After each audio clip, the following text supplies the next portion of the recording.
apparently World War III just started this morning, and we all knew it was happening. And let's be clear, yes, we knew it was happening because Trump said he was going to be negotiating with the Iranians. And we know when Trump says he's going to negotiate, that means it's a green light for Israelis to attack. So negotiation, U.S. negotiation equals Israeli sneak attack, surprise attack, like Hamas did. I mean, but Hamas didn't surprise attack Israel because they knew about it ahead of time, but they came out to our media and said it was a surprise attack. Almost like how Trump came out and said there was an imminent threat with Iran. Iran's across the globe. The imminent threat to Iran was Israel. If you don't believe me, ask me, why do we have an aircraft carrier in the Mediterranean Sea to protect Israel? You think that's to protect anybody else? No, that's to protect Israel. So let's start off. We done bombed a few cities or bombed a few places out there. We assassinated a couple.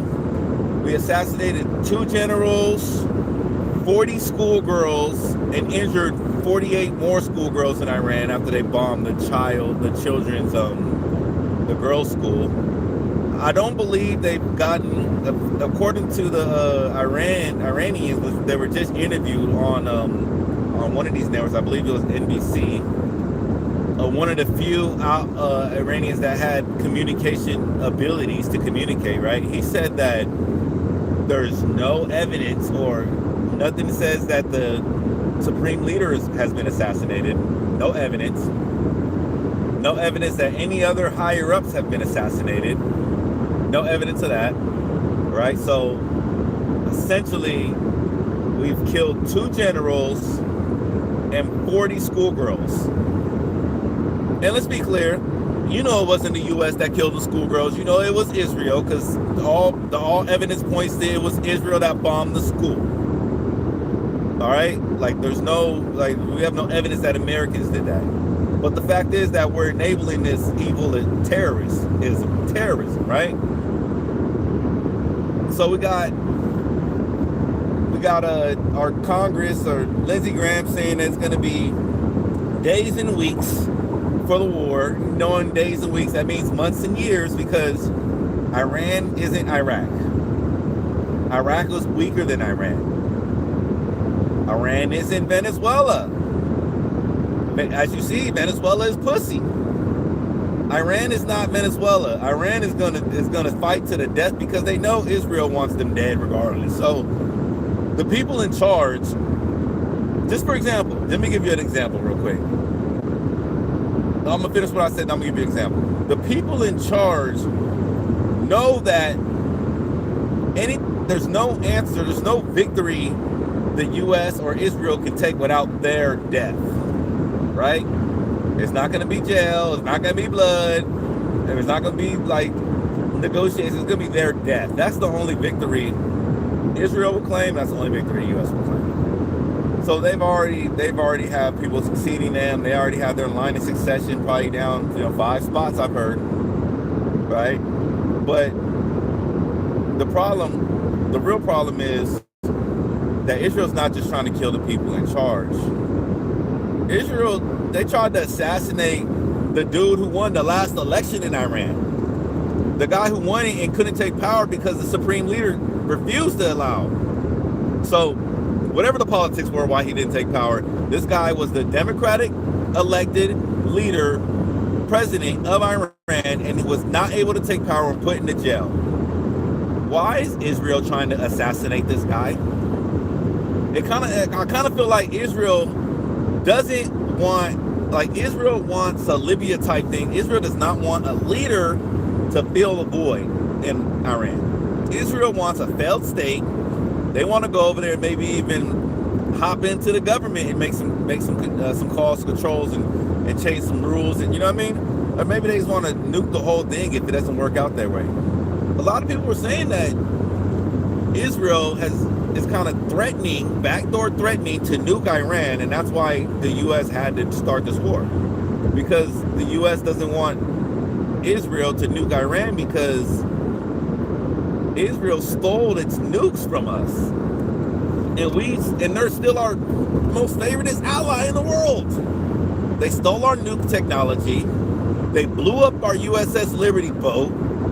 On top of all the other things they do, they undercut our government. They blackmail our presidents and our elected leaders. And now people are saying this may be a blackmail, either an Epstein blackmail or we're going to blow up Iran. We got a nuke and we're going to blow some shit up. We're going to blow some shit up if y'all don't do what we say. And Trump, yes, we have them emails, some Epstein emails for you. We have them nice and safe, but they're still alive. I'm just telling you, they're still breathing, Trump. These Epstein files with your name on them, they're still there. And as soon as we tell Pam Bondi to release them, she's going to release them all because that bitch works for us. And that's how I feel. I feel like our government, and I can point evidence out of evidence, just our radical left Democrats, they're willing to give Trump the benefit of the doubt on this war with Iran. Like, let's hear what Trump has to say. Like, we have people in the Homeland Security Committee saying we were never warned about an imminent threat. Chris Coons, we were never warned about, like, if there's an imminent threat, wouldn't we know about it? We have people like Tulsi Gabbard that came out last year and said that Iran is years away from developing a nuclear weapon. We have Iran and the Oman, the people who are handling negotiations in Oman, Oman, whatever the place is called.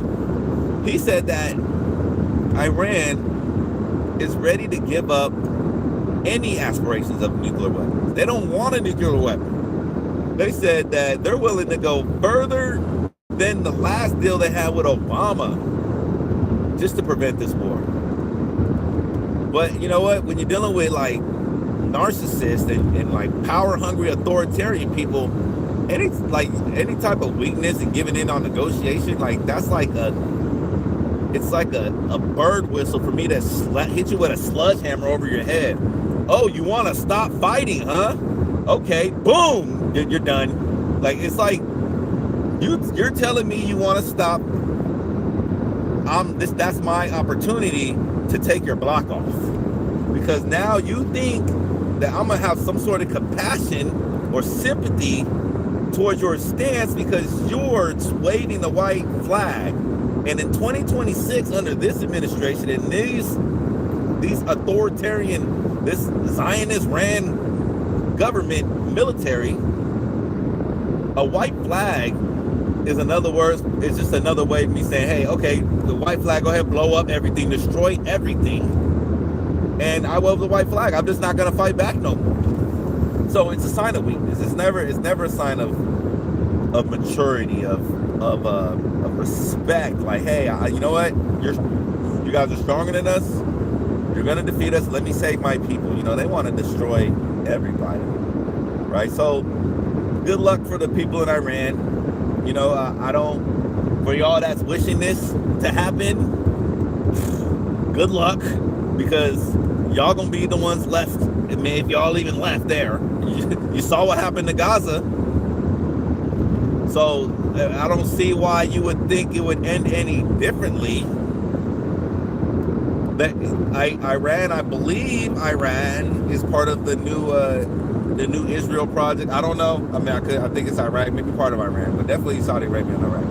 But they have goals for Iran. Just today, CNN, or yesterday, just today, CNN, headline news. The biblical, they said the Bible, they're referring to the Bible as some sort of Masonic telling of the Iran war. They're saying this Iran war is all about Judaism and Deuteronomy, right?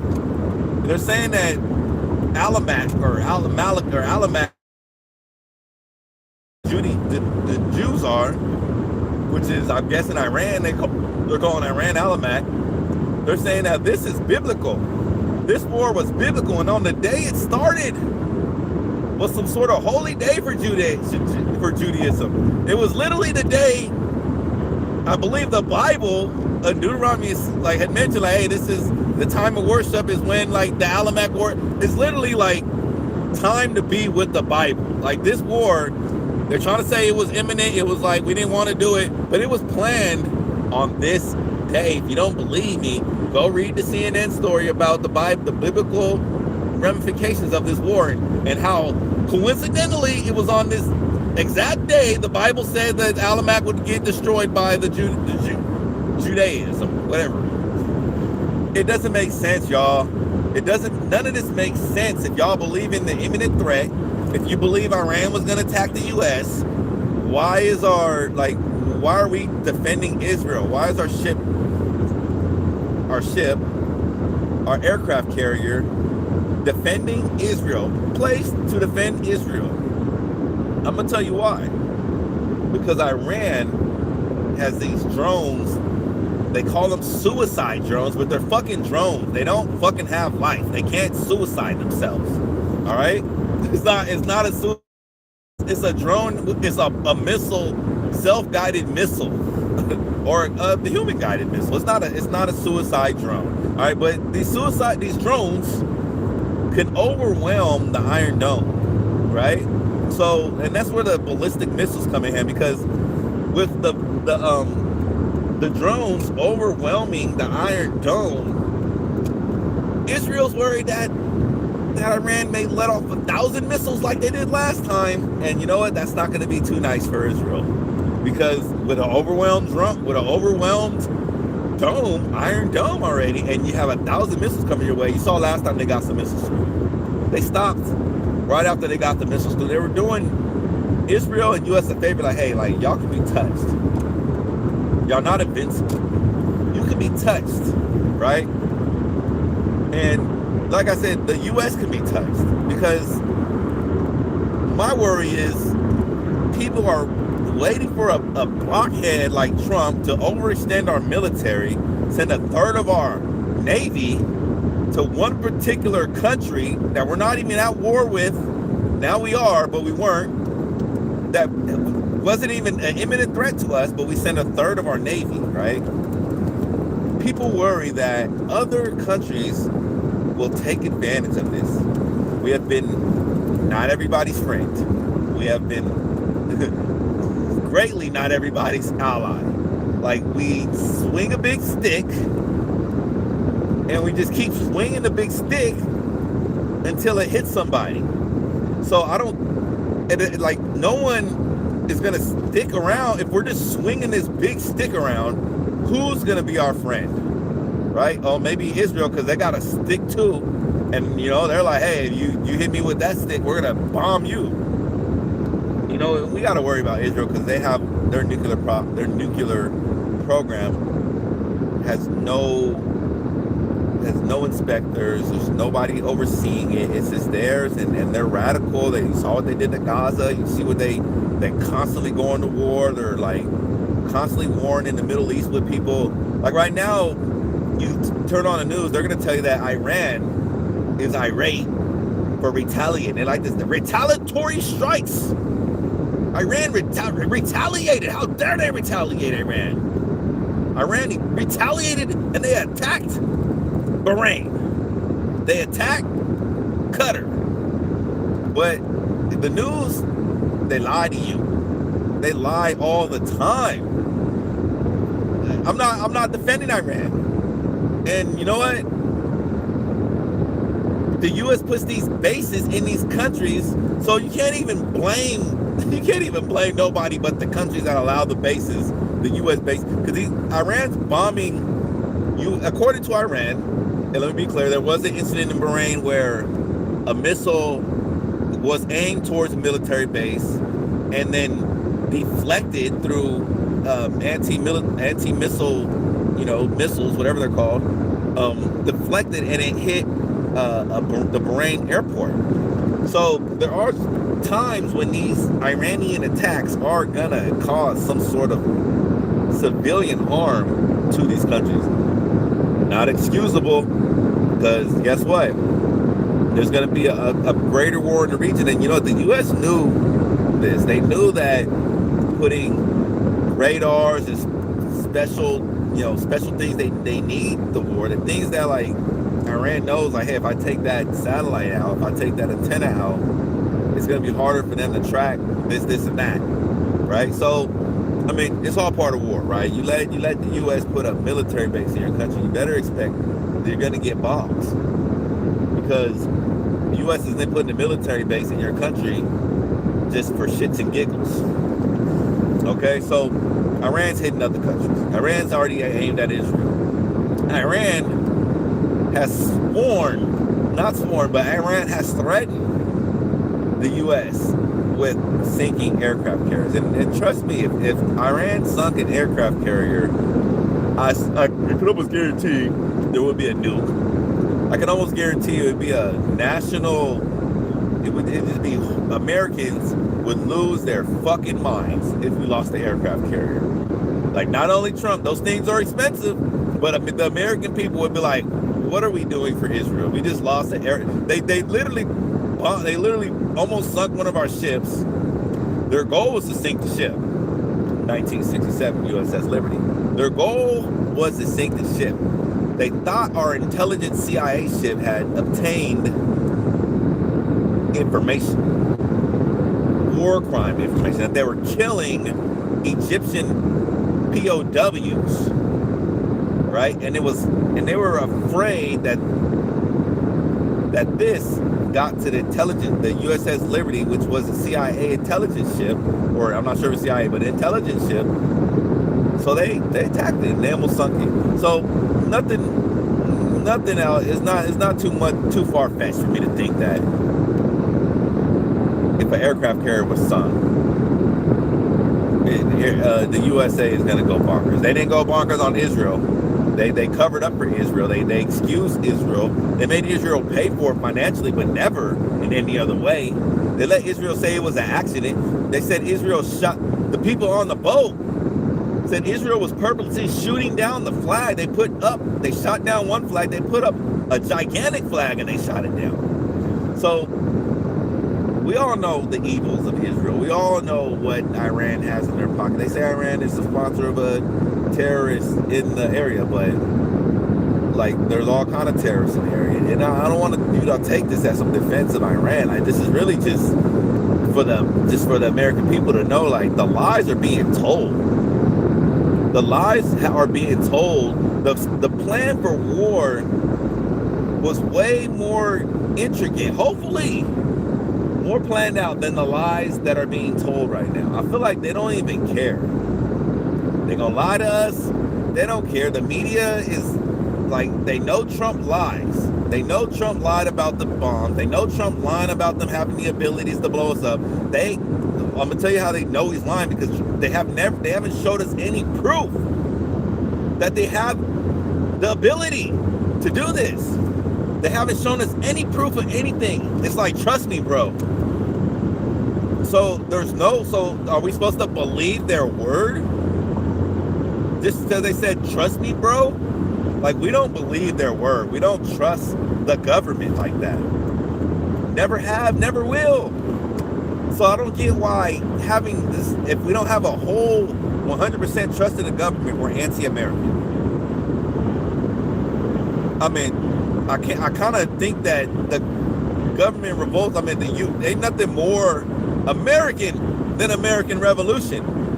Like, we should overthrow the government every couple hundred years just because that's how America is. Like, we were built on this shit. Like, when the elitists start losing their footing and start trying to do too much, that's when we overthrow the government. We should have had a couple overthrown government. We had a civil war, not quite overthrowing the government, which, said ended slavery, but as we all know, crop sharing continued on until the late 1900s. So maybe even going on today, I don't know. But that's slavery. So slavery never ended. It just changed. Just like Jeffrey Epstein's, like, pedophile island, like the Pez, like, they didn't change. They didn't stop being pedophiles. They just changed. They're still out there doing this nasty stuff. They're just not getting in trouble for it because the fall man took the fall. But back to Iran. We have too many Americans that aren't for this war. Too many Americans that seen what happened in Iraq. Too many Americans that don't believe anything about with all the evidence of 9/11 and all the facts of 9/11. Like, we have people that still like kind of believe that the Al Qaeda like flew the planes into the building. And we have people that, maybe Al Qaeda did. We have people that believe that Al Qaeda solely planned the terror attacks on 9/11. For real, like, we have people. They found the pilot, the terrorist passport. They found his passport on the floor in New York City next to the Twin Towers. His passport, made of paper. I mean, it's I think it got like it's a kind of cardboardy leather feel to it. But his passport was easily, it was found on the floor next to the Twin Towers. We all know this. They put it on the news. Not only was it found, it wasn't burnt, it wasn't destroyed. It was, you could easily tell it was him. You could see his picture. He was the terrorist that did the plane crash. So apparently, jet fuel can heat up metal so much that it can destroy the foundation from top to bottom, right? From the top, it can destroy the foundation of the building. Jet fuel. But for some reason, I mean, I don't know if windows in airplanes open and close, especially those kind of airplanes. But somehow this pilot, the terrorist passport filter. We know 9/11's a joke. We know it was all for the Patriot, the act to limit our rights, the Patriot Act. We know we're getting evidence. We don't quite know yet, but if y'all ain't heard, yes, Jeffrey Epstein and Ghislaine Maxwell have something to do with 9/11. If you don't believe me, go look up. They're not releasing none of the emails from the period, 1999. Barely any emails have been released from that period. I'll just say that. 1999 to 2001. One email in particular, which they may have slipped up and released, not too damning, but I'll tell you this. September 11, 2001. Okay? That's when it happened, right? September 27, 2001. Ghislaine Maxwell was messaging 74 respondents in this email. And it was a really vague story about a parent talking to their child in 2032. Okay, and the conversation between this father and son somehow started out with like, hey, like, the kid was asking a question, and the dad was like, oh, the Freedom Building, or the Twin Towers, and the kid was like, what are the Twin Towers? This is 2032, right? And the dad said, well, the Arabs knocked it down. And the kid said, who are the Arabs? And this is an email like really, really close to 9/11. The same month 9/11 happened, who was thinking about killing all Arabs? Who was thinking about that of 9/11? I mean, the media was pushing that Islamophobia. The media was telling us that we should be afraid of the Arabs. But who was thinking about killing every Arab? I don't even think Americans think that way. So I'm curious, why would Ghislaine Maxwell be typing this story up? And 2032 is not far away. And fast forward to this Iran war. Fast forward to everything else going on, like the Huckabee saying like he wants the greater Israel to happen, and the U.S. not pushing back on none of that. Other than pushing back on that, they decided to call Tucker Carlson a fucking terrorist for interviewing our Zionist ambassador to Israel, who pretty much said that the IDF is a more moral army than the USA. And considering that Israel killed over 200 journalists, Israel killed over 30,000 children. I mean, at the lowest reported level. I mean, they don't even have a number. The number they use is the number they discredit, and that tells you a lot about them. Like the number they use is the least credible number, and that's coming from them, right? We have studies saying that over 380,000 people have died in Gaza, and they're using that just by counting the population from before Gaza and estimating the population now. They're not even counting the people that's dead. They're just saying like, hey, like there were 2.1 million, and now there's not. That's a big difference, right? Between a moral army and an immoral army, unmoral army. We gotta really draw this in, y'all. If y'all, man, they're gonna vote on the War Powers resolution next week. They said they were gonna do it on Monday or Wednesday. I forgot what day it was. And you know, instead of it being like, hey, let's wait for them to vote on the War Powers resolution, Trump's like, hey, let's go to war before they vote on it.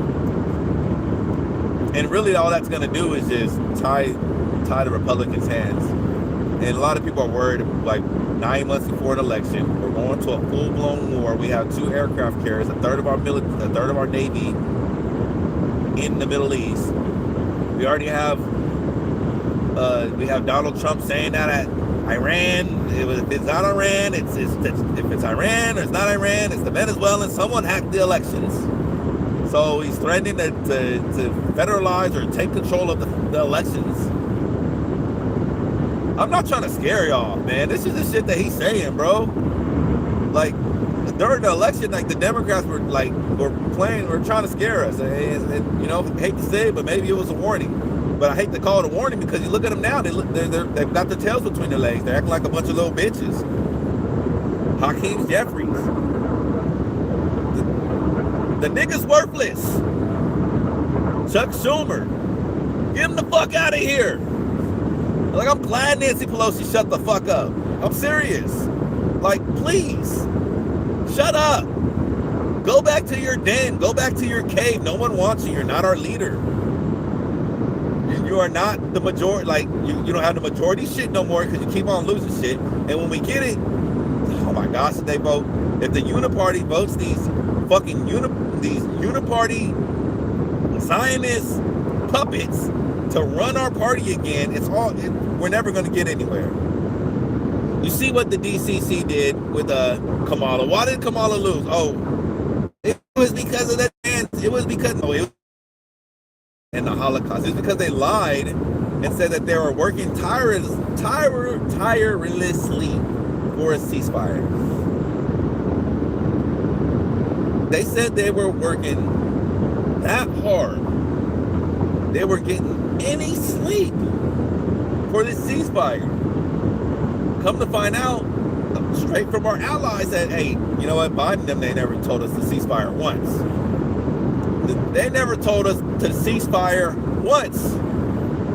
And we have Kamala telling the Palestinian protesters to shut up and listen to me. Man, ain't nobody buying that crap no more, bro. Like, the Democrats are these elite Democrats, these establishment Democrats, that think that they can lead with compassion and war and anti-Trump rhetoric. Like, no, like, none of that works. Like, you can't be compassionate, warmongering anti-Trumpers, because 2 of those, like, warmongering is Trumpish.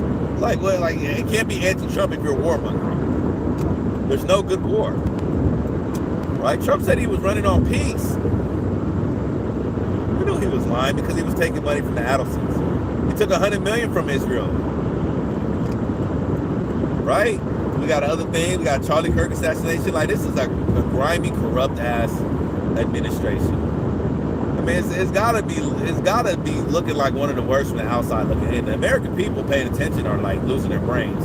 The people not paying attention is just like they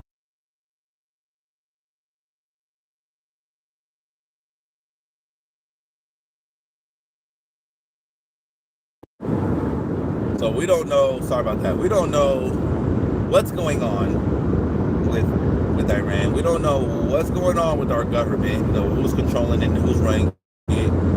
Honestly, like, if I had a choice, we just gonna have to just hold new elections. You know what I mean? Like hold new elections. In some cases, some people thinking like I hope Trump pisses off Israel. Israel does just take out the because let me tell you this. Israel isn't like they're not just trying to gain power and control our politicians. They want blind loyalty. Like they don't want pushback. So it looks like the connection's getting bad, so we may have to end this one here with y'all, man. Stay strong. I'm gonna let y'all know I just picked up a nice little bottle just to get me through this war, man. I got this Japanese stuff called Sensato Shiki single grain whiskey. It was aged for 35 years. It's an $800 bottle of alcohol. I'm gonna sip this very slowly until the war is over, because man, we gonna need it. This is Japanese, 100% Japanese. Rain to class. So I like that. I'm a little excited about this bottle, not for the war though. Y'all have a good one. Stay true.